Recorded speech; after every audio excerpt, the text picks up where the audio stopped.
الرجيم بسم الله الرحمن الرحيم الحمد لله الذي لا يبلغ مدحته القائلون ولا يحصي نعماءه العادون ولا يؤتي حقه المجتهدون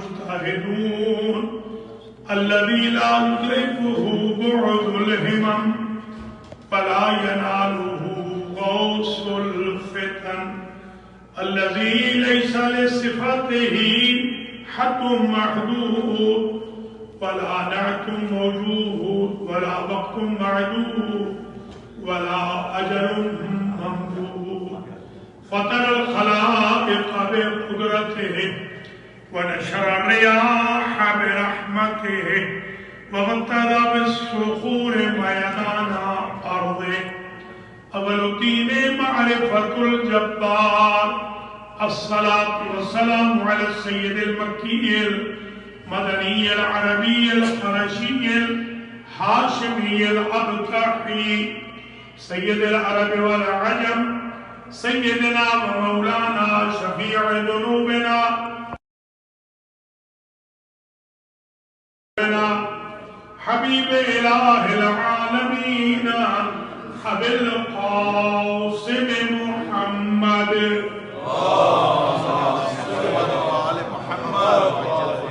ثم الصلاة والسلام على أهل بيته الطيبين الطاهرين المعصومين المنتجبين الغر الميامين الذين أوهب الله عنهم الرجس وطهرهم تطهيرا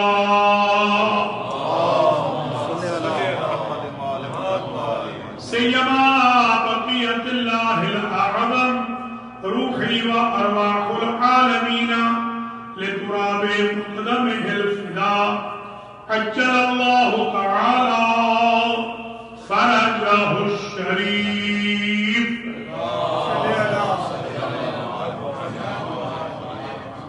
واللعنة الدائمة الباقية الوافرة الكثيرة التامة المتواترة المتوالية على أعدائهم وظالميهم وقاتليهم وغاصبي حقوقهم ومنكري فضائلهم من الآن إلى لقاء يوم الدين أما بعد فقد قال الله سبحانه وتعالى في القرآن المجيد والفرقان الحميد والمصحف الكريم والكتاب العظيم وقوله الحق وهو أصدق القائلين بسم الله الرحمن الرحيم يسألونك عن الشهر الحرام قتال فيه قل قتال فيه كبير صلى الله صلى على محمد قابل قدر سادات کرام مؤمنین و مؤمنات بالاخص حجت الاسلام مولانا سید ریحان ندوی صاحب ذاکرین حسین شعراء کرام مرثیہ خان حضرات ماتمی ممنوح خان حضرات و خواتین عزاداران سید الشہداء شاہ نجف امام بارگاہ برینٹ ووڈ میں آج کی جو مجلس سے عزا ہے اس میں ہم اس اچھوتے ٹاپک امپورٹنٹ ٹاپک کی 5ویں مجلس سے خطاب کر رہے ہیں اور یہ شاہ نجف میں آج ہماری اس سال کے لیے دوسری اور آخری مجلس ہے 6واں سلسلہ گفتگو کل نیو جرسی میں ہوگا آج جو میں عنوان 5ویں مرحلے میں یہاں اتمام پذیر کروں گا وہ ہے قاتلان حسین کا مذہب اس پر میں نے کل کچھ معروضات آپ کی خدمات عالیہ میں پیش کی تھی. آج ہم پہنچ گئے 23ویں دلیل پر۔ سب سے پہلے تو میں دعا کرتا ہوں اللہ کریم ان مجالس کے بانیان کو اجر و جزا مرحمت فرمائے، پڑھنے سننے والوں کو جزائے خیر عنایت فرمائے، بانیان امام بارگاہ کو اللہ بسیار اجر اور خیر کثیر سے نوازے، جو ہمارے شاہ نجف سے تعلق رکھنے والے سادات و مومنین و مؤمنات دنیا سے چلے گئے، اللہ ان کو جوار اہل بیت میں جگہ عطا فرمائے، اللہ ہمارے گناہوں کو معاف فرمائے، ہمارے ماں باپ کی لفظشوں سے درگزر فرمائے، ہمارے مرحومین کی درجات متعالی فرمائے، ہماری باپ کی ماندہ زندگیوں میں آسانیاں پیدا فرمائے، کرونا سمیت ہر دکھ تکلیف رنج و الم مصیبت حادثے ناگہانی موت اور روحانی و اخلاقی و جسمانی ہر وائرس سے اللہ ہم سب کو محفوظ و مسنون و معمون فرمائے، حج و زیارات عمرہ ہمیں نصیب فرمائے، 40 میں جو مومنین مومنات تشریف لے جا رہے ہیں اللہ ان کی توفیقات میں اضافہ فرمائے، شاہ نجف میں یہ جو قرآن اندازی ہوتی ہے 40 کے سلسلے میں اللہ شاہ نجف والوں کو جزائے خیر دے، اور اسی طرح یہ سلسلہ انکریجمنٹ کا جاری ہو ساری رہے۔ حضرات و خواتین، ہم یہ جو مجالس پڑھتے ہیں جہاں بھی مجالس ہوتی ہیں یا جو مومنین سنتے دیکھتے ہیں، ہم ہر اپنے ایکشن کو زیر سایہ حضرت حجت سلام اللہ علیہ اللہ ان کے ظہور میں بھی تعظیم فرمائے اور ان کے قلب مقدس کو ہم سے راضی اور خوش فرمائے۔ آئیے آج 23ویں دلیل کو شروع کر رہے ہیں، 22ویں دلیل تک اتنا تو طے ہوئے ہیں کہ قاتلان حسین کو مسلمان کہنا اسلام کی توہین ہے، ان کو دیندار کہنا دین مصطفیٰ کی اہانت ہے، بلکہ ان کو شریف کہنا شرافت کی اہانت ہے، اور انہوں نے اپنے اقرار سے اور اپنے کرتوتوں سے یہ ثابت کیا تھا کہ ان کا کوئی تعلق دین مصطفیٰ سے، شریعت محمدیہ سے، دین ابراہیمی سے، اسلام سے نہیں تھا۔ الحمدللہ ہم یہ ثابت کر چکے ہیں، ہمارے جو اپوننٹس ہیں، ہمارے جو مخالفین ہیں، انہوں نے لقمے تو حلال کرنے ہوتے ہیں، وہ بھی نت نئی عجیب و غریب قسم کی نت نئی باتیں ڈالتے رہتے ہیں، بناتے رہتے ہیں، ان کا کام یہی ہے، اور یہ تو نہیں بنا رہے، یہ تو حاکم شام کے دور سے یہ سلسلہ جاری ہو ساری۔ 23ویں دلیل میں حضرت ابو الفضل العباس علیہ السلام کا جو خطبہ چل رہا تھا، سارا نہیں اقتباسات، اس کا ایک اقتباس پیش کرنا ہے، یہ 23ویں دلیل بن جائے گی۔ سرکار فرماتے ہیں لَقَدْ فَدَيْتُ بِالْحَامَّاتِ لِسَيِّدِ الْبَرِيَّاتِ دون الحیوانات۔ سرکار غازی نے کہا میں اللہ سے ملنے والی اپنی ہر نعمت کو قربان کر دوں اس سید پر جو صرف انسانوں کے نہیں جانوروں کے بھی سید ہے۔ امام صرف انسانوں کا نہیں ہوتا، امام کون و مکان کا ہوتا ہے، امام کائنات کا ہوتا ہے۔ ولایت امام نہ ارضی ہوتی ہے نہ سماوی ہوتی ہے، نہ فقط فرشی ہوتی ہے نہ فقط عرشی ہوتی ہے، یہ عرشی بھی ہے فرشی بھی ہے، سماواتی بھی ہے ارضی بھی ہے، انسان کے لیے بھی ہے جن کے لیے بھی ہے، ہر ذی روح کے لیے بھی ہے، ہر فرشتے کے لیے۔ ہمارا جو امام ہوتا ہے یا جو خلیفہ ہوتا ہے وہی ہمارا امام ہے۔ ہمارے ہاں خلیفہ، امام، وسیع، ولی، حاکم شرع، معصوم یہ الگ نہیں ہوتے، یہ سارے کے سارے ایک ہی ہستی کے ٹائٹل ہوتے ہیں. ہمارے بھائیوں کے ہاں ہے، جیسے ہمارے ہاں کرسچن کے ہاں ہے کہ ان کا چرچ الگ ہوتا ہے اور ان کا کیپٹل الگ ہوتا ہے. ہمارے بھائیوں کے ہاں بھی یہی ہے، ان کا امام الگ ہوتا ہے، ان کا خلیفہ الگ ہوتا ہے، ان کا امیر الگ ہوتا ہے، ان کا حاکم الگ ہوتا ہے. ہمارا جو امام ہے وہی خلیفہ ہے، وہی معصوم ہے، وہی حاکم ہے، وہی امیر. ہمارے ہاں مسجد اور دارالخلافہ الگ نہیں ہوتے.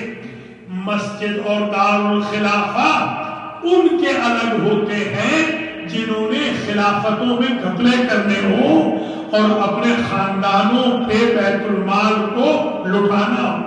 ہم تو ان کے ماننے والے ہیں کہ جو نانے جبی پہ گزارا کرتے ہیں اور دوسروں کو نوازتے ہیں. سرکار غازی کا یہ جملہ کہ میں ہر چیز وار دوں، ہر چیز میری فدا. ابھی عبداللہ حسین پر جو انسانوں کے بھی سید ہیں اور ذی روح حیوانوں کے بھی سید ہیں. اب کسی کو یہ اعتراض نہیں ہونا چاہیے کہ سرکار کے گھوڑے نے وفا کیوں کی، ذوالجناح نے وفا کیوں کی، اور وہ شیر فضہ کا شیر کیوں آیا تھا، پہرا کیوں دے رہا تھا، یا اجساد ائمہ کو زمین کیوں نہیں کھاتی یا جانور کیوں نہیں کھاتے. اس لیے کہ یہ تو زمین کے بھی امام ہیں، جانوروں کے بھی امام ہیں، فرشیوں کے بھی امام ہیں، عرشیوں کے بھی.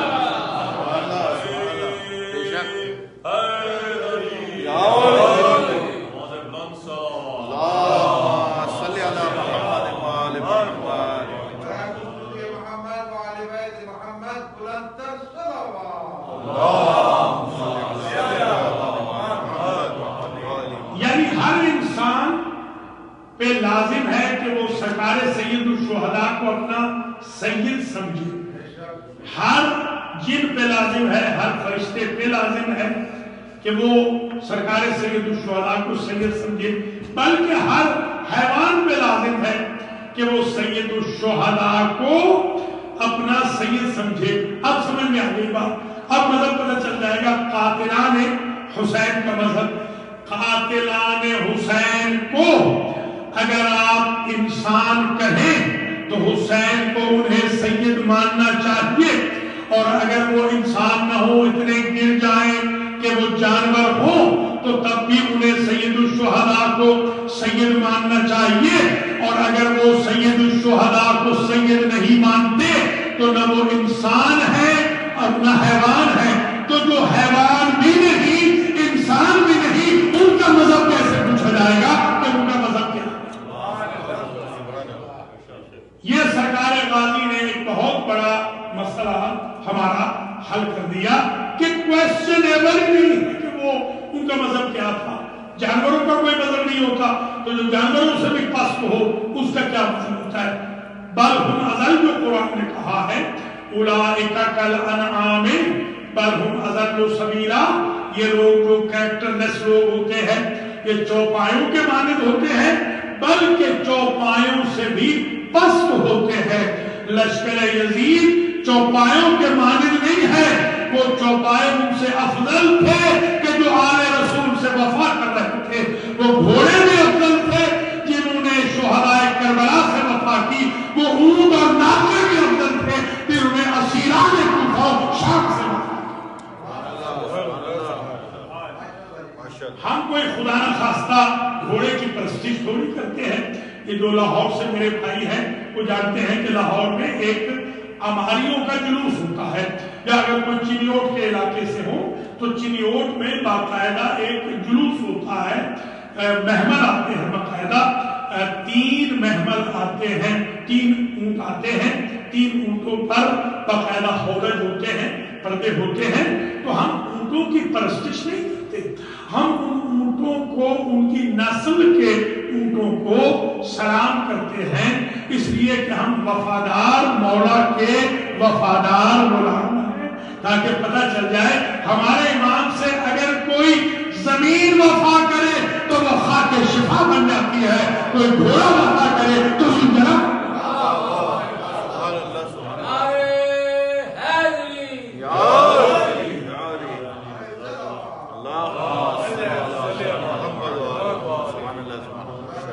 دیکھیے آپ خود بتائیں، بسم اللہ الرحمن الرحیم، والعادیات ضبحا فالموریات قدحا فالمغیرات صبحا فاثرن به نقعا فوسطن به جمعا ان الانسان لربه لکنود۔ یہ کون سے گھوڑوں کی قسمیں اللہ قرآن میں کھا رہا ہے؟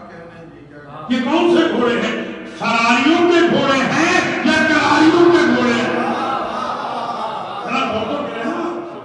یہ وہ گھوڑے ہیں جنہوں نے وفات کی ہے، وہ گھوڑے قسم خدا کے قابل ہو گئے جنہوں نے مجاہدوں سے وفات کی۔ تو یہ ہے تو گھوڑے، آپ لگائیے نا فتویٰ قرآن پر، جبریل پر، خدا پر کہ یہ گھوڑوں کی قسمیں کیوں کھا رہا۔ دیکھیے ناقہ صالح بتائیے ہے تو جانور، مگر وہ جانور محترم ہے کیونکہ اس نے وفات کی ہے نبی کے ساتھ، نبی کے خاندان کے ساتھ، تو وہ ناقہ قابل احترام ہو گیا اور اللہ کو اتنا پسند آیا وہ ناقہ، فرمایا بناقۃ اللہ وسقیاہا، یہ ناقہ اب صالح کا نہیں رہا، یہ اللہ کا ناقہ بن مولانا فرمائے نا، وہ ناقہ اللہ کا بن گیا جس نے یحییٰ سے وفا کی ہے، اور اسی طریقے سے جس نے کونچیں کاٹی، آپ کو بتائیں نام لکھے ہوئے، نام کے موجود ہے، میں نے آرٹیکل بھی لکھا تھا، وہ 4 بندے تھے، وہ چاروں کے نام، ان کے باپ کے نام بھی ہمارے پاس موجود ہے۔ ہمارا شیعوں کا یہی طرح امتیاز ہے کہ ہم قاتلوں کو جدی پشتی طور پر یاد رکھتے ہیں، ہمارے حافظے میں قاتل رہتے ہیں، خواہ وہ قاتل ناقہ کے ہی کیوں نہ ہو یا ناقہ صالح کے بچے کے بھی قاتل کیوں نہ ہو، ہم قاتلوں کے ناموں کو باقاعدہ پریزرو کرتے ہیں۔ اور یہ بھی ذہن میں رکھ لیں کہ 4 لوگوں نے تو کونچے کاٹی، 4 لوگوں نے تو یہ ظلم کیا، میکسیمم 4 کر لیجئے اور کر لیجئے 4 جنہوں نے ناقہ صالح کے بچے کو ذبح کیا، تو 8 لوگوں کا کرائم ہے اور قوم پوری برباد کر دی گئی، پوری قوم، کیونکہ وہ معصوم کے ساتھ جو منسوب جانور تھا اس کے بچے کو مارا تھا، تو اس کی پنشمنٹ یہ ہے کہ پوری قوم پہ عذاب آ جائے۔ میں آج تک یہ نہ سمجھ سکا کہ کونچے کاٹے اگر ناقہ صالح کی، ناقہ صالح کے بچے کو مارے تو پوری قوم کو سزا ملے، اور مختار تھوڑے سے قاتلوں کو مار دے تو ان کی چیزیں نکلنے لگے۔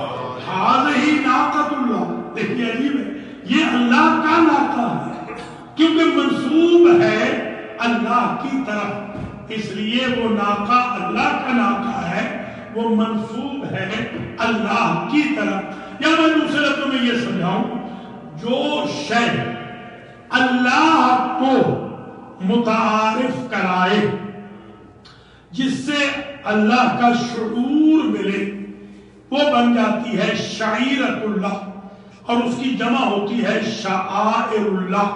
وَمَن يُعَظِّمْ شَعَائِرَ اللَّهِ فَإِنَّهَا مِن تَقْوَى الْقُلُوبِ، جس سے اللہ کا شعور ملے، اللہ پہچانا جائے جس سے، وہ ہے شاعر اللہ میں سے، اور شاعر اللہ کا احترام دل کے تقوی کی دلیل ہے۔ وَالْبُدْنَ جَعَلْنَاهَا لَكُمْ مِن شَعَائِرِ اللَّهِ، یہ جو دمبا ہے یا قربانی ہے، اونٹ ہے، یہ بھی شاعر اللہ میں سے ہے۔ توجہ فرمائیے گا، کیونکہ اس سے شعور ملتا ہے۔ ان الصفا والمروۃ من شعائر اللہ. صفا بھی شاعر اللہ میں سے ہے، مروہ بھی شاعر اللہ میں سے ہے، ان کا احترام واجب ہے. میں یہ نہ سمجھ سکا دو پہاڑیاں اللہ کا شعور دیں تو وہ واجب الاحترام ہے، دمبا یا اونٹ اگر اللہ کا شعور دے تو وہ واجب الاحترام ہو جاتا ہے. جو شے اللہ کا سینس دے، خواہ وہ بے جان ہو یا جاندار ہو، وہ جمادات میں سے ہو یا حیوانات میں سے ہو، وہ محترم ہے. اس کا احترام حاجیوں پہ ضروری ہے. حج ہو نہیں سکتا جب تک شاعر اللہ کا احترام نہ کرے، جب تک جمادات کا احترام نہ کرے تب تک حج نہیں ہو سکتا. جب تک حیوانات کا احترام نہ کرے. حاجی چل رہا ہے، حاجی پیچھے ہے، دمبا آگے ہے، جانور آگے آ گیا، انسان پیچھے ہٹ گیا. کیوں؟ اس لیے کہ وہ شاعر اللہ میں سے ہے. میں یہ آج تک نہ سمجھ سکا کہ جب جانور مقدم ہے جو شعور الہی دے، جب پہاڑیاں مقدم ہے جو شعور الہی دے، جب حجر اسود مقدم ہے جس سے اللہ کا پتہ چلے، جب مقام ابراہیم مقدم ہے جس سے اللہ کا پتہ چلے، جب جدار کعبہ مقدم ہے جس سے اللہ کا پتہ ملے، حتیم اسماعیل مقدم ہے کہ اللہ کا پتہ دیتی ہے، وہ میزاب رحمت مقدم ہے، اللہ کا پتہ دیتا ہے، مسجد الحرام مقدم ہے، اللہ کا پتہ دیتی ہے، میدان عرفات مقدم ہے، اللہ کا پتہ دیتا ہے، مزدلفہ مقدم ہے، اللہ کا پتہ دیتا ہے، مینا مقدم ہے، اللہ کا پتہ دیتی ہے. آج تک میں یہ نہ سمجھ سکا حیوانات کو، جمادات کو، نباتات اللہ کا پتہ دے، وہ تو مقدم ہو، انسان مؤخر ہو. اور جو 14 ہستیاں کائنات کو خدا پہچانوائے اور فرشتوں کو بھی معرفت خدا دے، وہ مقدم کیسے نہیں؟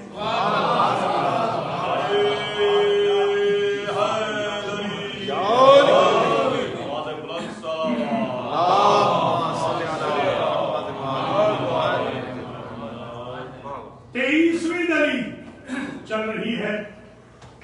23ویں دلیل یہ ہے کہ وہ امام حسین علیہ السلام بقول حضرت ابوالفضل علیہ السلام کے سید البریہ، دون الحیوانات، جاندار زیرو حیوان بھی، چرند پرند بھی، وہ بھی رعیت حسین ابن علی میں شامل ہے. جو رعیت میں شامل نہیں ہے حسین کی، وہ نہ انسان ہے نہ جانور ہے، اس کا مذہب پوچھا ہی نہیں جائے. پہلے یہ پوچھا جائے گا اس کی جنس ثابت کرے کہ وہ ہے کیا بلا ہے. اسلام یا مذہب تو پوچھا ہی نہیں جائے. یہ 23ویں دلیل اذہان عالیہ میں محفوظ فرمایا. 24ویں دلیل سرکار غازی نے ملأ عام کو، مجمع کو جو احرام پہنے ہوئے حاجی کھڑے تھے، پکار کے ایک جملہ کہا، فرمایا فانتظروا ثم انتظروا، اپنی آنکھیں کھولو حاجیوں. یہ علی کلام کہہ رہا ہے، فصاحت و بلاغت دیکھیں. اپنی آنکھیں کھولو، اپنے وجدان کو جگاؤ، خواب غفلت سے اٹھو اور تھوڑی سی تمیز کرو، امتیاز کرو، ڈسٹنگوش کرو، پہچانو. کس کو پہچانو؟ ممن ہوا شارب الخمر وممن صاحب الحوض الکوثر. پہچانو تو صحیح، ایک طرف شراب خوار ہے، دوسری طرف کوثر بانٹنے والے ہیں. یہ دونوں برابر کیسے؟ دیکھیے سرکار غازی نے مسئلہ حل کر دیا. قاتلان حسین کا مذہب بتا دیا. حسین ابن علی وہ ہے جو حوض کوثر والے ہیں، اور حسین کے قاتل وہ ہے جو شارب الخمر ہے. پتہ چلا صرف شراب خار یزید ہی نہیں تھا، یزیدیت کا نام ہے شراب خاری. لہذا کوئی علی والا زندگی میں کبھی شراب خار نہیں ہوگا، اس لیے کہ ہم شراب خاروں کے مخالف ہیں، خواہ وہ منبر رسول پہ بیٹھ کے شراب پیے یا شراب خانوں میں شراب. یہ ہمارا مذہب ہے الحمدللہ، کہ جس کے مولا نے کہا تھا انی لم اشرب بالخمر قط ولم اعبد اللات والعزى قط. میں علی وہ ہوں، ان میں سے کوئی نہیں ہے نبی کے ساتھیوں میں سے میں وہ ہوں جس نے ایک لمحے کے لیے کسی خود کی پرستش نہیں کی اور ایک لمحے کے لیے شراب نہیں. لہذا سرکار نے بتا دیا کہ ان کا اسکولہ تھا شرب خمر. قاتلان حسین شرب خمر. آپ بتائیں ایمان سے بتائیں. نعوذ باللہ ثم نعوذ باللہ کوئی بندہ میں شراب کی ہے تو اس کو تمیز رہتی ہے.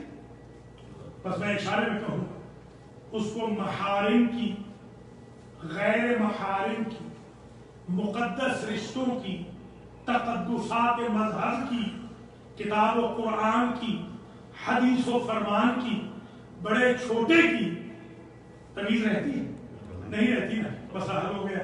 تو دیکھ لو کہ جس کو تمیز نہیں ہے رشتے کی وہی شارب الخمر. بس بہت بڑا مسئلہ حل ہو گیا. جو تمیز نہیں رکھتا وہ رشتوں کی وہ شارب الخمر.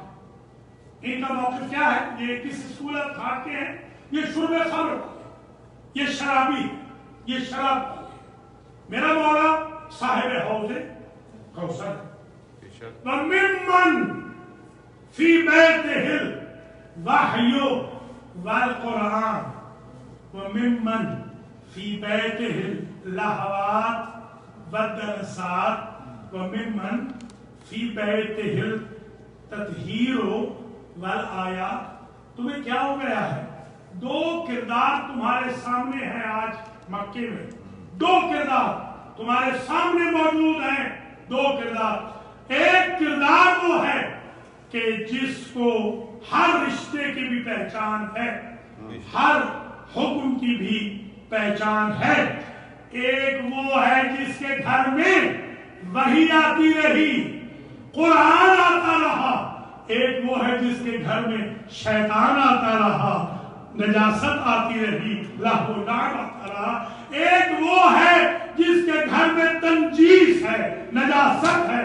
ایک وہ ہے جس کے گھر میں تطہیر ہے.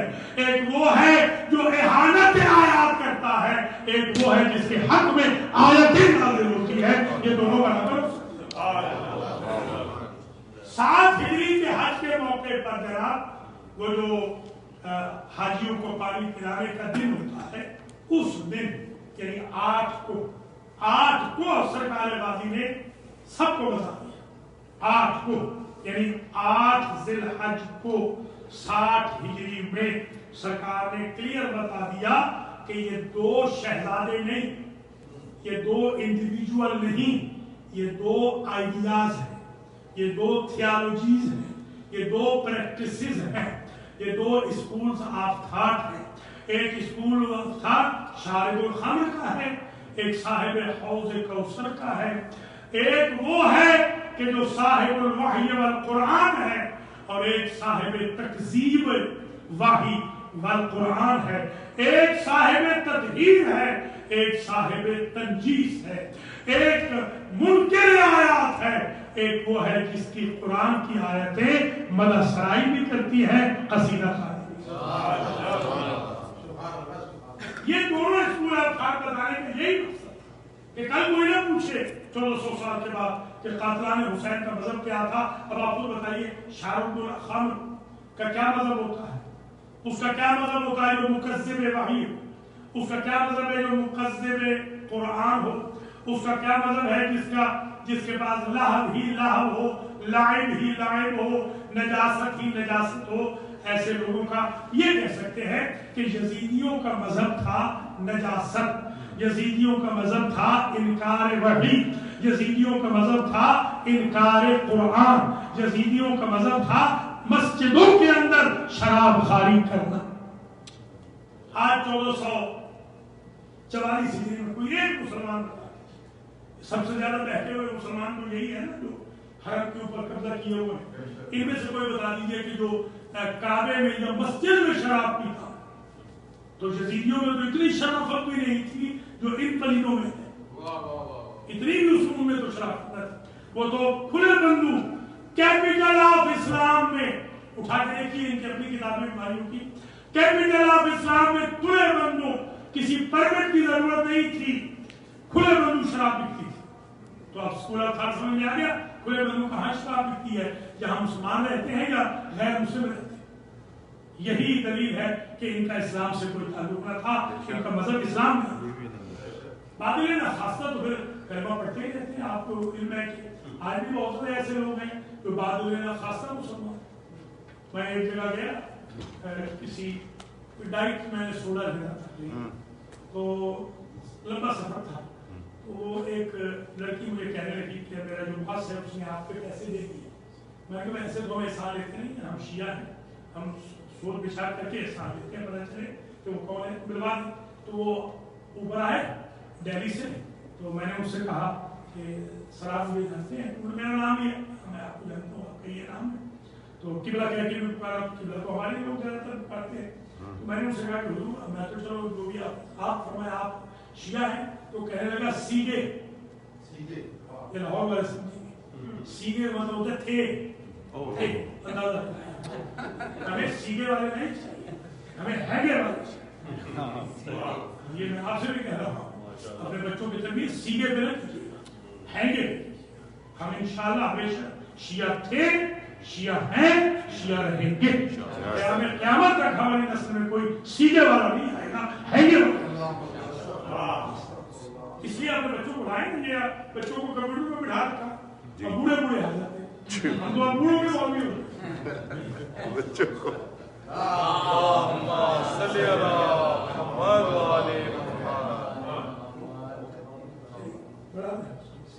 تھوڑا جوش آ گیا. بابا نے بلند نعرے سلوات.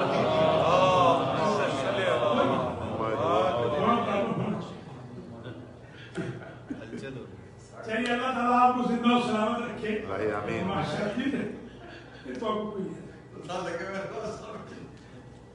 لیجیے جناب تقریباً آدھا گھنٹہ ایک شاعر دیکھو میں ٹائم بھی ذرا جلدی گزرتا ہے. ہمارے ہاتھ سامنے جلدی پیاروں کے سامنے جلدی گزرتا ہے. گفتگو سماپت کریں انشاءاللہ. باقی آپ آن لائن دیکھ لیجیے الماجد ٹی وی کے ٹکٹ سے آپ دیکھ لیجیے گا انشاءاللہ. ماشاءاللہ میں اپنے عزیز برخوردار کمر زیدی کو بھی اپریشیٹ کرتا ہوں جو لائیو دے رہے ہیں. ماشاءاللہ پوری دنیا میں 1.5 لاکھ لوگ لائیو دیکھتے ہیں الماجد ٹی وی. 1.5 لاکھ لوگ لائیو دیکھتے ہیں الحمدللہ. مجھے آج سے 10 سال پہلے 1 ملین کی آفر آئی تھی کہ $1 ملین لے لیں اور ہمیں یہ المہدی ٹی وی بھیج دیں. تو میں نے کہا میں پوری کائنات کے عوض المہدی کی الف بھی نہ بیچوں. اپنے مولا کے لیے واہ ماشاءاللہ. تو یہ دلیل آ گئی. کون سا نمبر ہے جناب؟ 24واں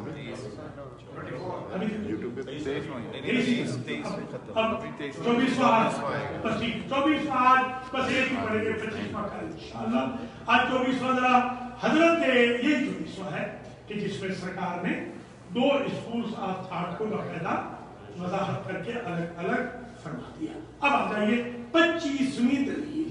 بس آج 25 سے ہم آگے بڑھ جائیں گے. 25ویں دلیل سرکار غازی علیہ السلام نے فرمایا قد وقعتم یا قریش، قد وقعتم اے حجاج، قد وقعتم فی الغلطۃ التي وقعت فیہا القریش. تمہیں ایک مغالطہ لگا ہے حاجیوں سے سرکار فرما رہے ہیں تمہیں ایک مغالطہ لگا ہے، ایک غلطی تم سے ہوئی. کیا غلطی ہوئی؟ ایسی غلطی قریش سے ہوئی تھی. وہ یثرب والے مکہ مدینے والے قریش سے ایسا ہی مغالطہ ان کو لگا تھا. کیا تھا وہ؟ انہم ارادوا قتل رسول اللہ ولم یقدروا ما دام امیر المؤمنین حیا. قریش نے قتل کرنا چاہا تھا رسول کو اور وہ قتل اس وقت تک نہ کر سکے جب تک علی موجود تھے، امیر المومنین موجود تھے، حیدر کرام تھا.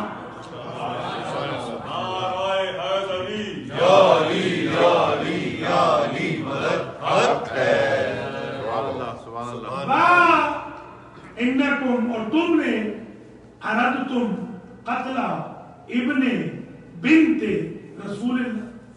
انہیں غلط فہمی یہ ہوئی کہ دین ختم ہو جائے، اور تمہیں یہ غلط فہمی ہوئی کہ تم ابن بنت رسول نواسہ رسول کو مارنے کا ارادہ رکھتے ہو. اب وہ تو موافق نہ ہوئے کیونکہ علی موجود تھے. کیف تقدرون علی قتل ابن بنت رسول اللہ ما دمت حیا، تم میں مجال نہیں، جب تک عباس زندہ ہے تم حسین پر ہاتھ اٹھا نہیں سکتے. یہ ایک مسئلہ اور ہے کہ سرکار نے یہ جو ریزمبلنس دی ہے نا، یہ جو ریزمبل کیا ہے، یہ جو وجہ شبہ ہے، شباہت کی وجہ، ریزمبلنس کی ریزن، وہ بتائے کہ تم ہو قریش کی طرح، تم ہو قریش کی طرح، میرا مولا ہے رسول کی طرح، میں ہوں حیدر کرام کی طرح. وہ قریش کے بارے میں آیا ہے باقاعدہ، وَهَمُّ بِمَا لَمْ يَنَالُوا، قرآن نے باقاعدہ کہا ہے کہ کچھ لوگوں نے طائف میں زہر کا پیالہ پلانا چاہا تھا حضور کو، وہ دودھ میں زہر ڈال کر، اور وَهَمُّ بِمَا لَمْ يَنَالُوا، اللہ نے بچا لیا اپنے نبی کو، اللہ نے بچا لیا. اور ان کے بارے میں قرآن کہتا ہے کہ وہ ظاہری طور پہ تو مسلمان تھے مگر وہ کافر تھے، اس لیے کہ انہوں نے ارادہ کیا تھا قتل رسول کا. فرزند رسول کا یہ وکیل بتا رہا ہے، یہ امبیسڈر بتا رہا ہے، یہ سرکار کا ترجمان بتا رہا ہے کہ جس طرح قریش نے جب ارادہ قتل رسول کیا وہ کافر تھے، جو یزیدی آج ارادہ قتل ابن بنت رسول کر رہے ہیں، یہ تم سارے کے سارے کافر ہو.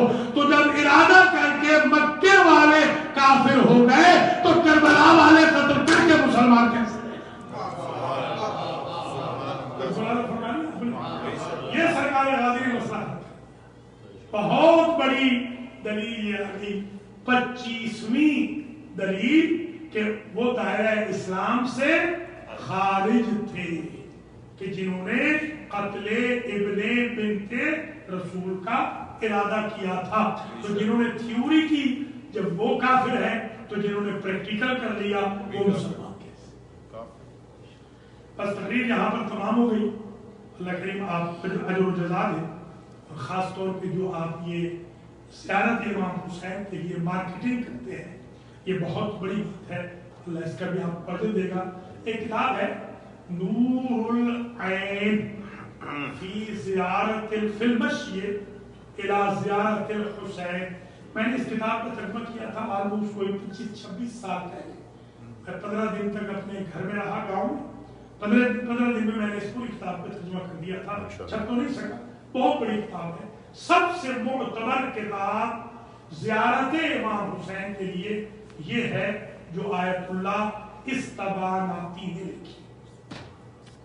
اس میں وہ ایک روایت عجیب لکھتے ہیں کہ ہر خطوہ پہ لکل خطوۃ، ہر خطوہ پر، ہر آدھے قدم پر ثواب حج ملے گا جو حسین ابن علی کی زیارت. ہر آدھے پورے قدم پر 2 حج.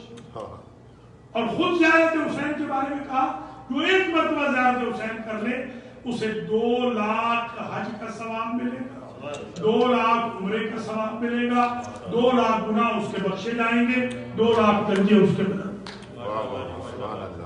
اس لیے ماشاءاللہ بہت اچھا ہے. ہمارے افتخار میں بھی لے جاتے ہیں قافلہ، اللہ ان کو بھی جزا دے. ہمارے الحاج بھی ماشاءاللہ بڑا کام کر رہے ہیں. ہمارے نقوی برادران بھی اللہ تعالیٰ کو سلامت رکھے. یہ بہت اچھی چیز ہے.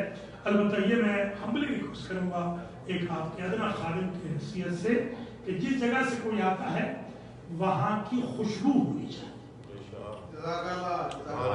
یہ نہ ہو کہ اکڑ پیدا ہو. ایک صاحب زیارت سے آئے اس سال اور وہ آتے ہر ایک کو کر دیتے. میں نے ان سے پوچھا کہ کیسے کریں، زیارت نہیں کریں؟ میں سبحان اللہ، زیارت کرنے کے بعد گالیاں دوں گی یا گناہوں کی معافی مانگی؟ یہ اکڑ پیدا نہیں. یہ نماز پڑھ لی تو اکڑ، تہجد پڑھ لیا تو اکڑ، حج کر لیا تو اکڑ. استغفر اللہ. عبادت انکساری سے کھاتی ہے. ماتم بھی میرے عزیز و جوان، ماتم سے اکڑ پیدا ہو رہی ہے تو یہ حسین کے لیے نہیں، حسین کے لیے ماتم وہ ہے جو اللہ کی کتاب میں فرمان. اللہم صلی علی محمد. حسین کا ماتم آپ کو نمازی بنائے، بے شک بے شک. حسین کا ماتم آپ کو حاجی بنائے، حسین کا ماتم آپ کو سچا بنائے گا، حسین کا ماتم آپ کو متقی بنائے گا، ماتم حسین آپ کو ماں باپ کا فرما بردار بنائے گا، ماتم حسین آپ کو خوش اخلاق بنائے گا. ایسے تو نہیں. خود سے پوچھا کسی نے خواب،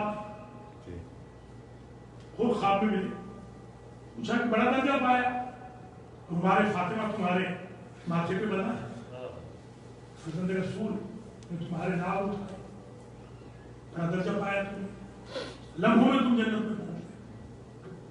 کوئی حسرت ہے کہے گا ہاں 3 حسرتیں ہیں. کیا؟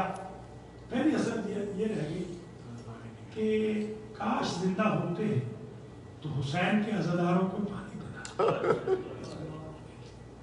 آپ خوش قسمت ہیں، یہ جو موقع آپ لگا رہے ہیں یا یہاں پر آپ نظر و نیاز و سبیل کا اہتمام کر رہے ہیں، آپ خوش قسمت ہیں. یہ حسرت حر ہے. دوسری حسرت، فرش عذاب پہ بیٹھ کے حسین ابن علی کو زیادہ روتے. جب رونے کا وقت آیا تو چل بس. تیسری حسرت، کثرت کے ساتھ محمد و آل محمد پر درود بھیجنا. یہ 3 حسرتیں ہیں حر کی. آج میں مسائب میں صرف 4 جملے کہوں گا. 2 جملے ربط مسائب کے اور 2 جملے اہل مسائب کے. بہت طویل دیر ربط مسائب میں 1 جملہ کہوں گا، اسے ذرا لوح دل پہ لکھ لیجیے. میں جب قم میں طالب علم تھا اور ساتھ میں استاد بھی تھا تو میرے ایک شاگرد شہید ہوئے اصفہان. مجھے سپاہ پاسدار والوں نے بتایا کہ ماں کہتی ہے شہید کی کہ استاد جنازہ پڑھائے، وصیت تھی میرے بیٹے. میں اپنی آدھی کلاس لے کر وہاں پہنچا، تقریباً کوئی 40 کے لگ بھگ طلبہ لے کر میں وہاں پہنچا. کلاس تو 300 کی تھی، 350 کی، 40 کے لگ بھگ میں لوگ لے کے وہاں گیا، بس لے کر گئے تھے. وہاں پہنچے تو ایک عجیب واقعہ وہاں مشہور تھا. یہ واقعہ یہ تھا کہ ایک بہت بڑے تاجر تھے اسی زمانے کے اصفہان کے. جوانوں نے سوچا کہ ایک عشرہ حسین بن علی کا ہم مرکزی قائم کر دیں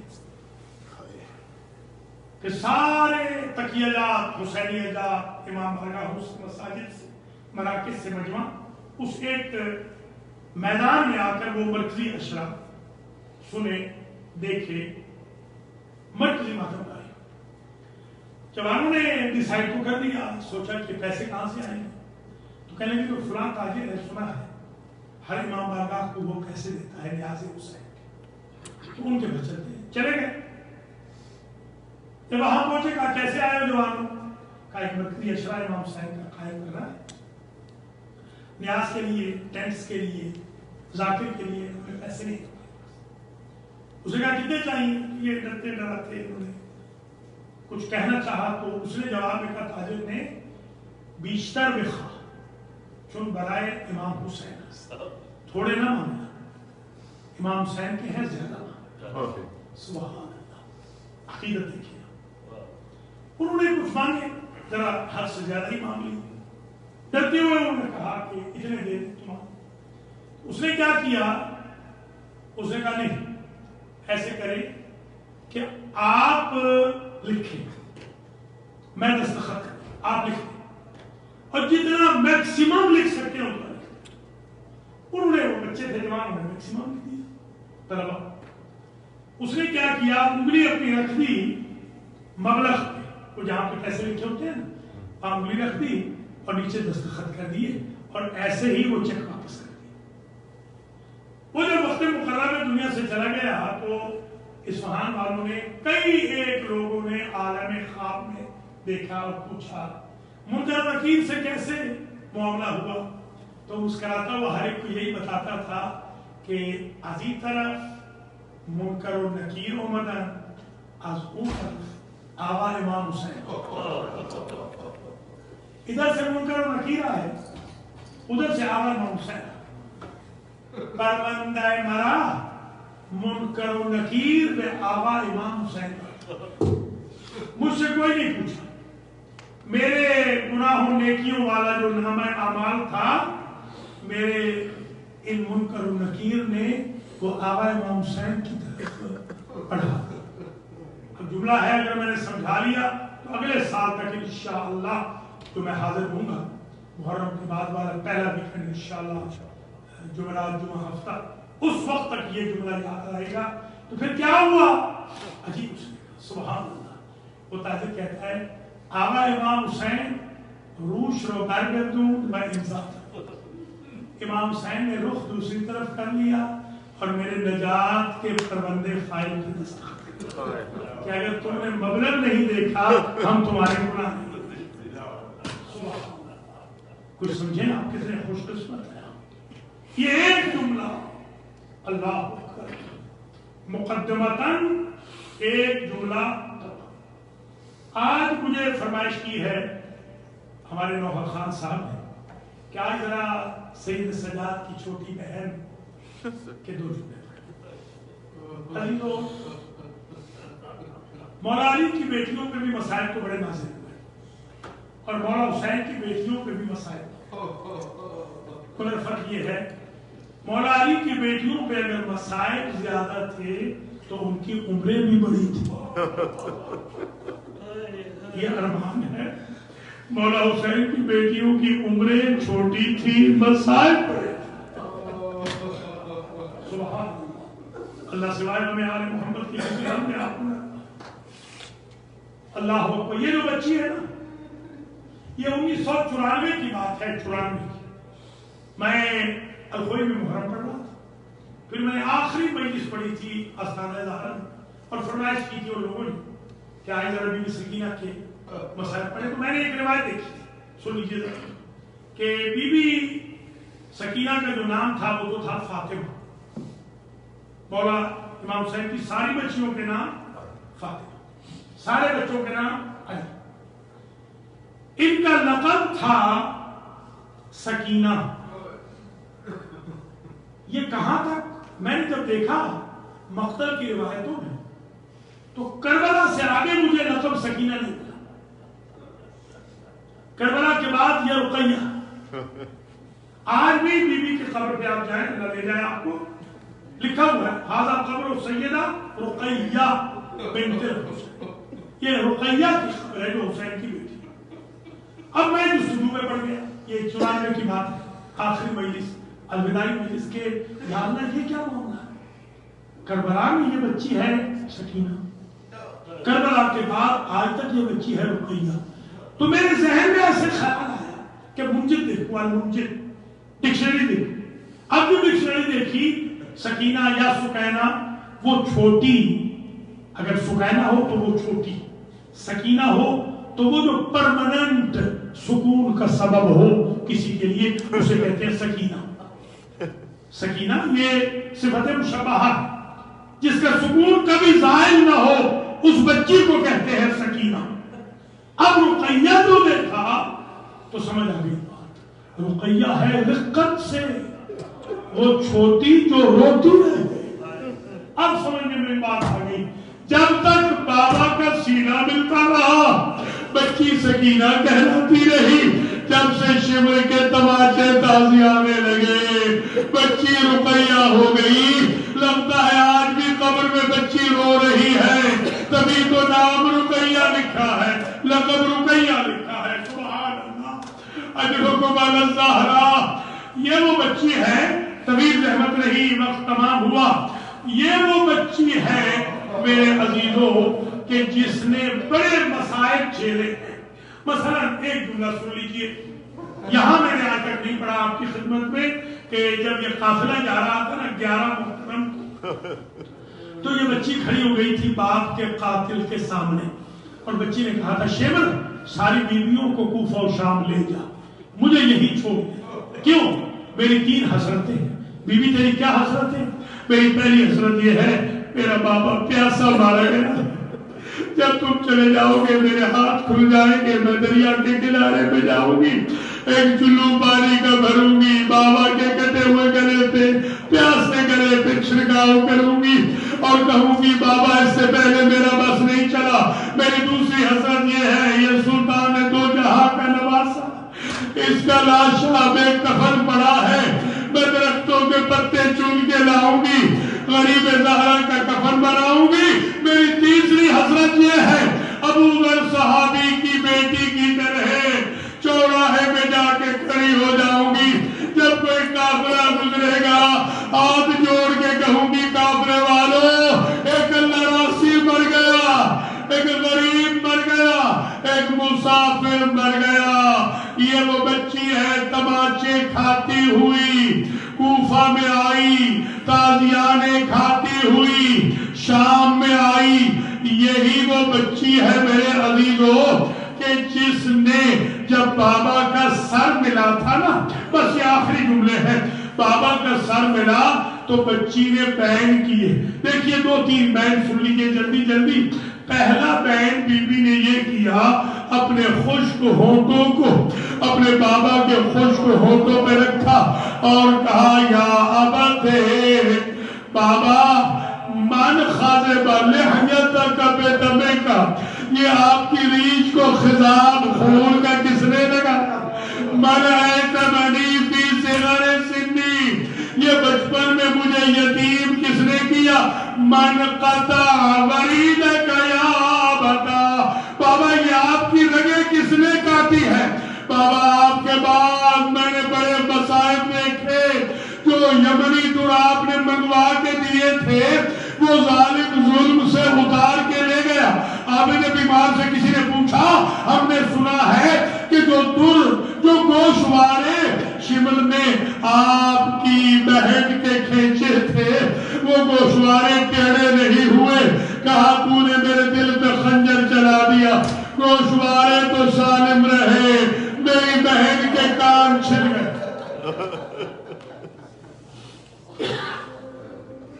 بچی بین کر رہی ہے، بس ابھی نوحہ پڑھا جائے گا اسی بچی کا۔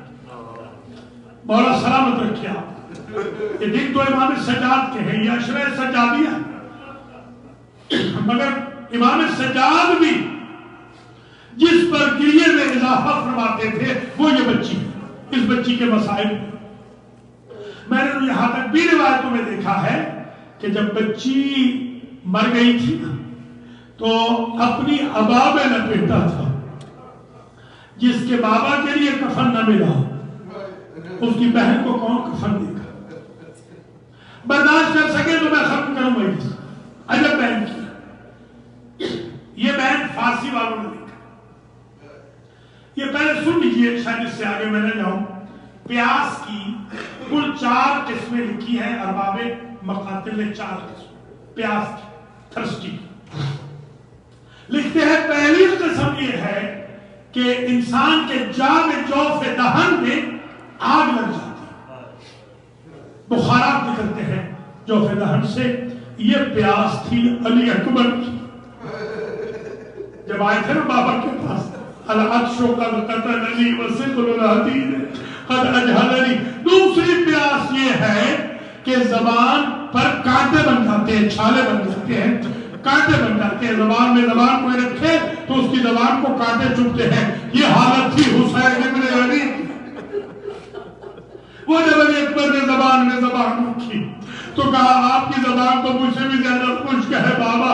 اور تیسری برداشت کر سکیں گے، تیسری قسم ہے جب مچھلی باہر آتی ہے نا تو جب تک اس میں ہمت رہتی ہے وہ اپنا منہ کھولتی ہے بند کرتی ہے، ایک وقت ایسا آتا ہے منہ کھلا رہ جاتا ہے۔ یہ حالت تھی علی اصغر کی۔ ماشاءاللہ ماشاءاللہ، اجرکم علی الزہرا، مجلس قبول ہے انشاءاللہ۔ آخری جملے ہیں التماس دعا، آخری چوتھی قسم پیاس کی شدت سے ہڈیاں پسلیاں پانی بن جائیں، ہڈیاں گل جاتی ہیں، پسلیاں کھل جاتی ہیں، وہ پانی کی طرح ہو جاتی ہیں. یہ پیاس تھی سکینہ کی شام. اب میں بیان پڑھتا ہوں. ماشاءاللہ اللہ آپ کے گریے پہ رحم فرمائے، سوائے غم آل محمد کے کسی غم میں نہ رلائے. آخری کا آخری جملہ بیوی نے بیان کیا، اے پدر مہربانم شکستہ شدے استخوانم. بابا اب تو میری حالت یہ ہے، میری ہڈیاں پانی بن گئی، بابا مجھے اپنے پاس بلا لے. اور بی بی کہتی ہے دختران شامی بر قالین سر میں گزارن، بر تکیہ مخبری سر میں گزارن. بابا یہ مجھے ارمان کھائے جا رہا ہے کہ شام کے رؤساء کی بچیاں مخبری تکیوں پہ سر رکھتی ہے، وہ دختر تو بر سنگ زندان سر میں گزارن. بابا آپ کی بیٹی اتنی غریب ہو گئی، میں اینٹوں پہ سر رکھتی ہوں، میں دیواروں پہ سر رکھتی ہوں، میں زندان کے پتھروں پہ سر رکھتی ہوں.